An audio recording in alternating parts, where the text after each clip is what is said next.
Hello and welcome. Today we will be discussing the dream I had yesterday. God has put in my heart to share this story, so I hope you enjoy and I feel like you will really benefit from hearing this story. Here we go. The setting was my old apartment complex, right?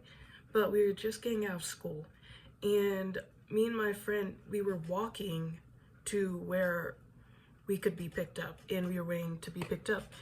And basically, we saw this thing spawning, right? It was all black, everything was black. That's a demon. And the demon represents an enemy assignment and a spirit of fear, destruction, and deception. We saw this thing sneak up on this girl sitting on a bench, and he unalived her, right? And the girl being represents in a spirit of destruction or spiritual blindness catching someone off guard. So after we see this, me and my friend, we run to the other students because they're on their way to where we are, right? And we warn them, hey, do not go that way. There's a unaliver over there. Do not go there. Tell me why they did the exact opposite, right? And there's only one boy that listened and stayed. So me and this boy were watching them go fight this thing. And we think, hey, maybe they might beat it. They don't. They go to their despair, and most of them are unalived. And the 30 students represent human strength versus spiritual battle. You cannot win against a dark spirit by yourself. In scripture, we are reminded that our struggle is not against flesh and blood. And Ezekiel 33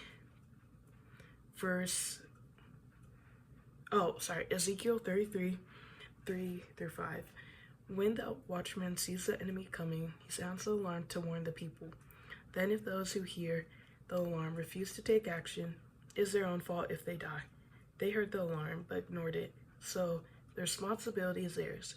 If they had listened to the warning, they could have saved their lives. Me and this boy run into the garage, and to the left, there is a electric room. This boy tells me, hey, go in there, okay? It'll be safe. I go in there and I close the door, right? He goes and distracts the killer by saying, the unaliver, by saying, oh, hey, come over here, come over here. John 15:13. There's no greater love than to lay down one's life for one's friends. The boy represents Christ giving his life so that I could live, so that we could live, okay? A bit later, I don't know if he's alive or not, so I get a phone call and he's saying, yeah, I'm safe, right? And it represents how Jesus's resurrection and how he sacrificed himself, but death couldn't hold him. He is alive, but he warned me that I could be tracked.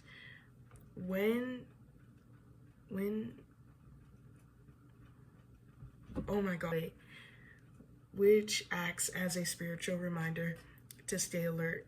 The Bible warns us that the enemy still prowls around like a roaring lion looking for someone to devour.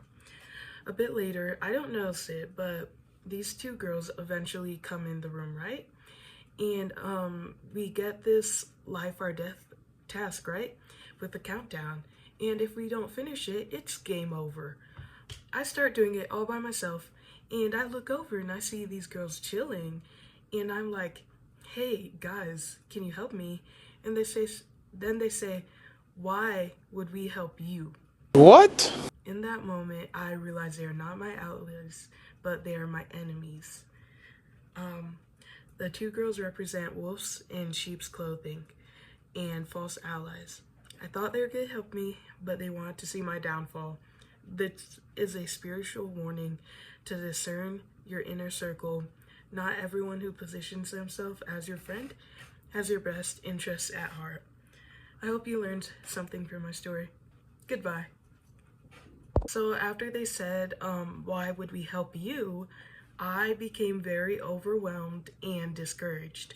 So there was a self-destruct button, and I self-destructed myself. I unalived myself, and they succeeded in my destruction. And you need to realize that Satan's whole goal is to get you from not fulfilling God's will in your life. So don't fall for it. And in times of need, pray. Okay, goodbye. For real now.